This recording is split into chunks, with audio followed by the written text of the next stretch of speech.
I have been banned from going live on Facebook. Apparently, Mark Zuckerberg and I have massively differing opinions as to what could be considered a lewd act. Anyway, I wanted to post this video here in order to tell my story for the Startup to Status Challenge, so here goes. I am from North Reading, Massachusetts.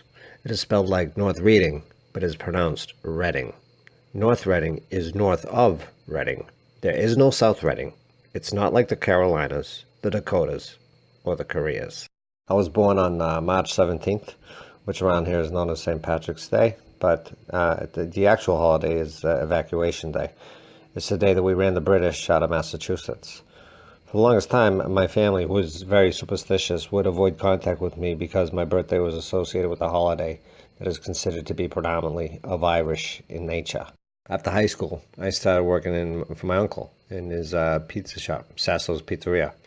Ask around, it's the best pizza to be found north of 128. I was really good at what I did there, cooking, making pizza, customer service, etc., etc. But I always had dreams of being something bigger and doing something more with my life. So I scrimped and I saved as much as I could, and then one day I hit for 40 grand on a scratch ticket. I could have bought a new car.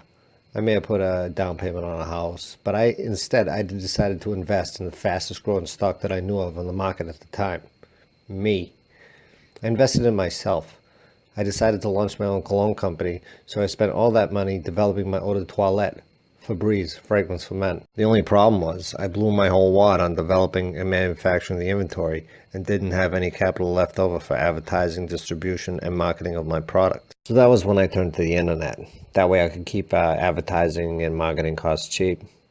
The only problem was cologne is something that is meant to be purchased in person. After all, you want to be able to smell a sample of it before you lay down 45 bucks.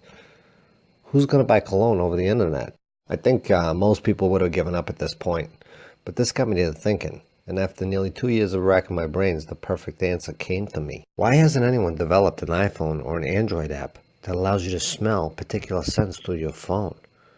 This idea is genius, no? Now, I don't know the first thing about putting together and developing my own app, but I have a friend that works maintenance department over at MIT.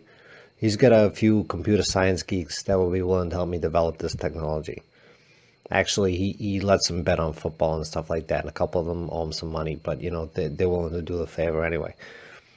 So developing this app has become my new passion, if you will, and I'll be posting a link to my my Patreon page in the next week or two to help raise enough capital to put in for the equipment and materials necessary to make this application a reality.